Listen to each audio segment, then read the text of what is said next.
अस्सलाम वालेकुम नाजरीन,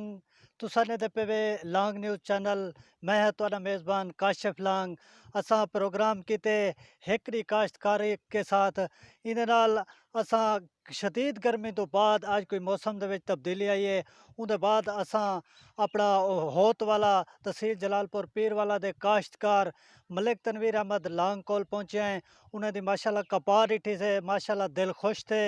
बहुत अच्छा वैरायटियां उन्हें राया हैं। सारे नाल इस वक्त मलिक तनवीर अहमद लांग साहब मौजूद हैं। उन्हें कोल पुछदे हैं कि उन्हें ते कपाह दे विच क्या उन्हें दे अखराजात हैं, क्या उन्हें दी मेहनत है। सारे नाल इस वक्त मलिक तनवीर लांग मौजूद हैं। जी मलिक साहब जरा नाजरीन को आगाह करे सो। अस्सलाम वालेकुम काशिफ भाई लांग न्यूज़ ते पूरी तुहाडी टीम दा बहुत शुक्रिया कि तुसां काश्तकारी दे हवाले नाल एक डी किसान दे नाल प्रोग्राम कीते और उहदे विच तुसां अज मेरी फसल भी डिठी हो सी ते तुहाकू नज़र भी आया हो सी इखराजात दे हवाले नाल जड़ी तुसां गाल करेंदे वे तां कपाह एक बहुत महंगी फसल और हसास फसल है। जिवें एक छोटे जे बाल को पलींदे ना ये बिल्कुल उवें इंदा हुण नाजुक मरहला कपास दा हुण शुरू थी चुके 15 जुलाई को रख के 30 अगस्त तक जेठी कपाह है या दरमियानी काश्त है या लेट काश्त है ये मौसम बहु हसास है इंदे विच हबस थींदी है। ठीक है हबस दे दौरान सफ़ैद मक्खी दा हमला थींदे जिंदी वजह तो तुसां डिठा हो सी पिछले कुछ साल पहले वाड़ काले थी गए हैं। ते काश्तकार को चाहिए है कि हुण कम अज़ कम 15 जुलाई को 30 अगस्त तक अपनी कपाह की फसल दे विच अगर उन्होंने पैदावार चाहनी है पानी ना सुकण देवन पानी इहदे विच लावन ते इंशाअल्लाह अल्लाह ताला करम करे सी। मेरे हिसाब मुताबिक तो हाली तक मौसम कपाह दे हक़ च है। बाकी अल्लाह ताला कोई अच्छी बारिश रहमत देवे ताकि अजकल अगर बारिश थी वञे तो कपाह वास्ते बेहतर हो सी। अच्छा मलिक साहब नाजरीन को ये भी आगाह करे सो कि कपाह दे रहावण दा बेहतरीन जेड़ा मौसम है वो केड़ा है, और नाजरीन को ये भी दसे सो कि उनकी देखभाल किवें करनी चाहिए है। सब तो पहले जड़ा कपाह दा मौसम है जेड़े मौसमी हालात तब्दीलियां बड़ियां खड़ियां न साढ़े कोल इतना मतलब बीज बर्दाश्त आले कोई नहीं पुराने अक्सर लोगों कोल चलते पेन सीड माफिया ने बेड़ा गर्क कीते तां बीज दा इंतखाब सब तो पहले बेहतर करो और कोशिश करो गंदम दी जल्द अज जल्द कटाई करके ते 30 अप्रैल तो पहले काश करो। अगर तुहाडी कोई बई फसल है मक्की वगैरह या राया है उनको वक्ती कट के कोशिश करो 15 अप्रैल तो पहले काश तू ज़मीन च कर देवो। बाकी ज़मीन की तैयारी दे हवाले नाल तुहाकू चाहिए है कि डिस्क लाजमी है ज़मीन दे विच लेज़र लाजमी है उनकी वजह है कि साढ़े जेरे ज़मीन पानी कौड़े न और उनकी वजह तो अक्सर तुसां डिठा हो सी शोर दे डंगे की वजह तो कपाह जमदी नहीं तैयारी पूरी होवे वल मरहला आंदे प्लांटर करना उनके वास्ते साकू चाहिए है बीज को तेज़ाब अच्छे तरीके नाल करूँ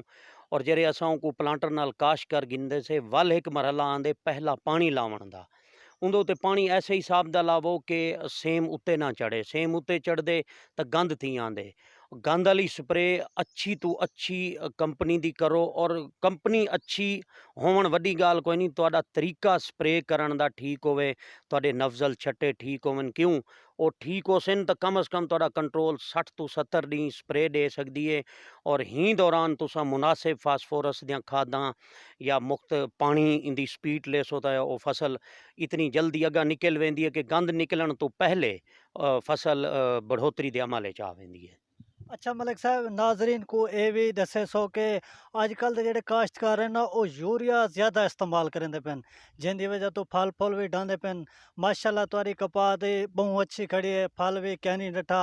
ई चीज़ के हवाले नाल भी नाजरीन को आगाह करे सो कि तुसा क्या इस्तेमाल किते कि जिंदी वजह तो फल नहीं डठा। अजकल सारे इलाके दी बहुत वड्डी जेड़ा है ना कमजोरी है कि फल ढह वेंदे।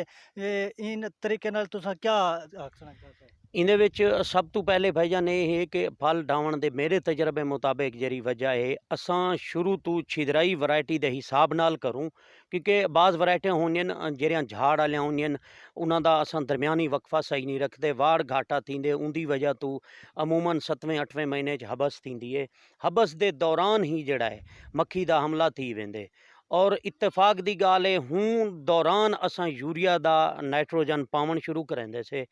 उंदी वजह तू एक हबस होंदी है उडू नाइट्रोजन असां यूरिया देंदे से यूरिया दी सूरत विच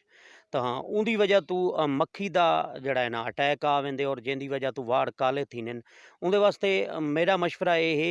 कि ये 15 जुलाई तू 30 अगस्त के दरमियान कोशिश करो वाड़ें च पानी ना सुकन देवो यूरिया बिल्कुल पावो लेकिन कोशिश करो कि 20-25 किलो एकड़ तो ज़्यादा ना पावो बेशक हर 8वें नी नहरी पानी दे वारे ते या जिमें ट्यूबवैल दा पानी लेंदे वे उही हिसाब नाल पेंदे आवो ज़्यादा अगर तुसां एकड़ बोरी या ई तू ज़्यादा 8वें नी खुराक पेसो यूरिया दी तां उंदे विच मक्खी आवन दा खतरा है और मक्खी जेड़ा है रस चूसण वाली फसल वास्ते बेहतर नहीं होंदी कोशिश करो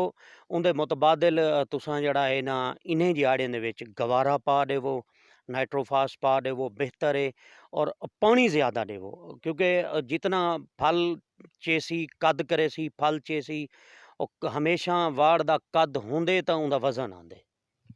अच्छा मलिक साहब ये भी दसे सो कि बाकी भी असा काश्त रिठी है उन्हें विच कीड़ा भी लगा खड़े गुलाबी ते मक्खी का भी अटैक है माशाल्लाह तुम्हारी कपा बिल्कुल साफ खड़ी है कि तुसा अज तक कितना स्प्रे कर चुके वे और क्या केड़े केड़े स्प्रे किते वे। स्प्रे दे हवाले नाल काशिफ भाई जड़ी तुसा मेरी डिठी है ना अगेती काश्त उडे गुड्डू एक स्प्रे कीते नो बराए नाम ही हैं ते बिल्कुल हल्की डोज एहतियातन कीते ते बकाया हुण स्प्रे शुरू करेंदे पैसे बस कोशिश हुण इहा कीती हुई है कि इनकू बचा वञूं अल्लाह ताला दी रहमत दे नाल अल्लाह ताला जड़ा है ना रहमत करे अपनी ते इंदे च पानी इंशाल्लाह खड़ेंदे पैसे ते कोशिश इहा है कि इंदा कद असां 5 फुट अगर अपनी अगेती काश दा करवा वेंदे से तां अल्हम्दुलिल्लाह बहु कुछ अल्लाह ताला दी रहमत शामिल थी वेसी बाकी जेड़ी मेरी दरमियानी काश तुसां डिठी है उंदे विच भी इहा ही कोशिश है पानी खड़ाई खड़े से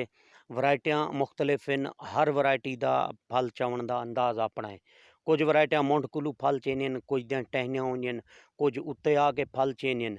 ते उन वरायटी दे जड़ा है ना पोजीशन मुताबिक खुराक देवनी चाहिदी है पानी देवना चाहिदा है ते कोशिश कीती से देखभाल दे हवाले नाल बाकी रब ताला तो पुर उम्मीद ही से कि अल्लाह ताला बरकत पेसी। अच्छा मलिक साहब वैरायटियां का जिक्र करें पिया वे सारे नाजरीन को ये भी आगाह करे सोचा कि तुसा केड़े केड़े वैरायटी आए हैं और क्या वो घर दे बीजन या कहीं दोस्त कोल गिदन या सीड वाले कोल गिदन ये बड़ा अहम चीज़ है ये भी सारे काश्तकार हजरात को दसे सोचा क्योंकि सारे इलाके दे विच ज़्यादातर जेड़े काश्तकार हैं वो बीज के हवाले नाल भी मार खावे कि उन्हें दी फसल अच्छी नहीं थी। काशे भाई बीज जड़ा है ना कपा दा मुख्तलिफ दोस्त हन जिन्हां कोलों थोड़ा थोड़ा अगीदा आई जिन्हें दी कपा दी फसल डेदे आसे ते दिल खुश थींदा आई और उन्हें दोस्तां दी रीस दे विच आके असां भी कपा दे उत्ते तवज्जो देवण शुरू की और असां जहन बनाए कि कपा रहावण ते कपा को बचावण उंदी परवरिश करण कोई मसला ही कै नहीं अगर अल्लाह ताला दी रहमत तुहारे नाल होवे पिछले साल कुछ थोड़े जे बीज थोड़े हन जड़े लाइना कई दोस्तों को घिन के लाया आसे उनको वल मजीद छांटी कीता आसे उन्होंने उत्ते जरा है ना लाल थिगड़ियाँ वगैरह बद के बीज साफ कीते आसे छांटी जड़े तो को मैं अपनी अर्ली काश दिखाई है टहनी वाला बीज है ये मैं एक दोस्त को विहाड़ी चू गिदाई और इंदे उत्ते मेरे को 2 साल लग गए इंदी छांटी करें इंदे विच SS32 है मेरे को बेसिक साइम 102 है बेसिक बाकी हाफिज़ ज़ुबैर साहब दे तरफों आया है मेरे को सिमरोज 317 है बियां भी कुछ वरायटियां ऐसे हैं जड़ियां मेरे को हाफिज़ ज़ुबैर साहब ने दित्तियां ते कुछ बे भी दोस्त हैं जिन्हां नाल मशवरे चलते रह वे ने तुसां डिठा हो सी कि अलहमदुलिल्लाह 4-4 5-5 सांगलियां भी लगियां पेन और चेक किया उसे कि उनदे विच गुलाबी या कहीं किस्म का कीड़ा कोई नहीं सांगली जरी है ना खिड़ी हुई है। अच्छा मलिक साहब तुसा जिक्र किते जा कि सांगलियां भी लगे पे माशाल्लाह बिल्कुल लगे पेन सारे नाजरीन को ये भी दसे सोचा कि तुसा कपा दी चुनाई कढ़न शुरू करवेंदे पे। कपाह दी इंशाअल्लाह चुनाई दा इरादा है ईद तो ईद उल अज़हा तो फ़ौरन बाद चुनाई करवेसूं, क्योंकि अगर चुनाई नहीं से करवेंदे जेरी थोड़ी बहु सांगली लगी पई है, बारिशां खुदा ना खास्ता आनियन त ये काली थी वेसी, खराब थी वेसी, ये बामर मजबूरी साकू इंदी सफाई करवावनी पवनी है। ते क्योंकि इंदी सफाई थी सी त इंशाअल्लाह वल दोबारा इंदी चुनाई 10 अगस्त कोलू भरपूर कपाह आवसी इंशाअल्लाह। और तकू सडेसूं तकू दिखेसूं इंदी क्वालिटी भी और अपनी मेहनत भी दिखेसूं तकू। ਅੱਛਾ ਮਲਿਕ ਸਾਹਿਬ, ਸਾਕੂ ਇਹ ਵੀ ਦੱਸੇ ਸੋ ਕਿ ਤੁਹਾਡੇ ਨਜ਼ਰਾਂ ਦੇ ਵਿੱਚ ਕਪਾਹ ਦਾ ਇਹ ਦਫਾ ਕਿਆ ਰੇਟ ਹੋਣਾ ਚਾਹੀਦਾ ਹੈ, ਕਿਉਂਕਿ ਮਹਿੰਗਾਈ ਤੁਹਾਡੇ ਸਾਹਮਣੇ, ਜੱਟ ਵਿਚਾਰਾ ਬਹੁਤ ਪਰੇਸ਼ਾਨ ਹੈ। ਔਰ ਦੂਜਾ ਸਾਕੂ ਇਹ ਵੀ ਦੱਸੇ ਸੋ ਕਿ ਕਿਆ ਤੁਸਾਂ ਸਾਡੇ ਇਲਾਕੇ ਦੇ ਜਿਹੜੇ ਗਰੀਬ ਕਾਸ਼ਤਕਾਰ ਹਨ ਉਹ ਸੀਡ ਮਾਫੀਆ ਤੋਂ ਬਹੁਤ ਪਰੇਸ਼ਾਨ ਹਨ ਔਰ ਬਹੁਤ ਧੱਕੇ ਝੱਲੇ ਹੋਏ ਨੇ। ਔਰ ਤੁਸਾਂ ਇਹ ਵੀ ਸਾਕੂ ਦੱਸਣਾ ਚਾਹੋ ਕਿ ਕਿਆ ਤੁਸਾਂ ਬੀਜ ਵੀ ਬਣੇ ਸੋ ਆਪਣੇ ਇਲਾਕੇ ਦੇ ਜਿਹੜੇ ਗਰੀਬ ਕਾਸ਼ਤਕਾਰ ਹਨ उन्हें वास्ते क्या सहूलियात तुसा ने सो और क्या रेट होना चाहिए कपा का। कपाह दे रेट के हवाले नाल कुछ दी पहले जमशेद इकबाल चीमा साहब जेडे वजीर आजम साहब दे एडवाइज़र हैं, उन्होंने तरफों आया आई कि 5000 रेट मुकर्रर करेंदे पैसे, 5000 भी थी वने तो ठीक है, 5 तू तले थींदे तो इखराजात काशे भाई इतने हैं कि असां काशकार पिसे पैसे। साकू पिछले काफ़ी अरसे तो कपाह ते कणक ने इतना मारे कि असां अपनी सफेद पोशी दा भरामी काशकार कायम नहीं से रख सकते। गंदम कुछ साकू थोड़ा जिहा आसरा दिते। गौरमेंट को चाहिए है कि कपाह के हवाले नाल जल्द अज जल्द अपनी पॉलिसी वाजे करे, क्योंकि सिंध दे विच काफ़ी ज़्यादा कपाह लाहण शुरू थी गई है और साडे पंजाब दे विच मियाँ चन्नू ते मुख्तलिफ इलाकों दे विच कपाह दी आमद है और गौरमेंट इंदा जल्द अज जल्द रेट मुकर्रर करे। असां सुनते बैठे थे कि जी अदादो शुमार आंदे पेन कि पिछले साल कोलू 6 लाख एकड़ घट है कपाह, 7 लाख एकड़ घट है। मैं मने ना घट हो सी, लेकिन काशकार हुण शऊर वाले पासे आ गए, वैरायटी के हवाले नाल जदीद तरीके नाल काश्त है। फी एकड़ पैदावार ई दफ़ा मौसमी हालात अगर एक महीना साथ दे वञनि तो बहु बेहतर थी वेसी। मेरे ख्याल मुताबिक शायद इतना असर घट पोसी कि साडे जेरे एक मतलूबा गौरमेंट के अदादो शुमार हैं असों हासिल कर गिनसूं। गौरमेंट को चाहिए है कि बाहर तू एडवांस सौदे गट्ठां दे ना करे, क्योंकि गट्ठां दे एडवांस सौदे गौरमेंट अगर करेंदी है उहदे नाल साडा काशकार बेरहम ते माफिया दे हत्थें आ वेंदे और साकू ओ माफिया रगड़ेंदे, उहदे विच साडी कपाह दी बेकदरी थींदी है। जेड़े साडा वक्त आंदे बाहर दे सौदे आलियां गट्ठां आवन शुरू थी वेंदियां और साडा टैक्सटाइल माफिया उडे तवज्जो उन्हां दा घर पूरा होंदे, असां काशकार रुल वेंदे से। ते मेरी गौरमेंट को यह दरखास्त है कि अपनी पॉलिसी कपाह के हवाले नाल जल्द अज जल्द वाजे करें और टैक्सटाइल मालकान को, इंडस्ट्री वाले को सद के बिला के दसन कि तुसां ई तारीख तो पहले बारू सौदे निवे कर सकते, ताकि साडी अपनी कपाह अच्छे रेट च वने ते काशकार को उनकी मेहनत का सिला मिले तो त्रुट्टा होया काशकार जुड़ सके, अपनी खुशी वाली जिंदगी च वन सके। बाकी सीड के हवाले नाल काशिफ भाई असां कोशिश करेंदे से जेड़ा भी दोस्त गरीब साढ़े कोलों लंघ आंदे उनकी असां रहनुमाई भी करेंदे से ते इंशाल्लाह जेड़ा दोस्त आसी उनको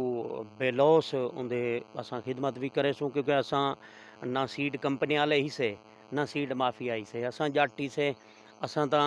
ओपन आधे से काशकार को कि वन के डिठा करो अपने वसेब दे विच जेड़ा काशकार तुहाडा अच्छी काश करेंदा खड़े, जिंदे कोल अच्छा वरायटियां हूँ कोलू वन के तुसां गिनो बीज, उनको आखो काका मिन्नत नाल लड़ते हुज नाल कि मियाँ साकू ये बीज दे चा। कोशिश करो ये नवें वरायटियां दे ते नवें वरायटियां दे चक्कर ते सीड माफिया च ना पवो, क्योंकि एक बीज दी लाइन को मैच्योर थी 4-5 साल लग वेंदे। सीड माफिया है जरा साकू जलील कीती खड़े। तुसां इंशाल्लाह जेड़ा भी काशिफ भाई साडे कोलों तां काशकार आंदे रहनुमाई भी करेंदे से, लोग हुण आनन फसल देखण भी आनन ते इंशाल्लाह जेड़ा आसी उनको दसेसूं कि काका ये बीज बेहतर है, ये बेहतर है, ये इतना पानी गिनदे, इतना खाद गिनदे, इंदे फल ढाण दी ये पोजीशन है ते इंदे फ्रूट चावण दी ये पोजीशन है।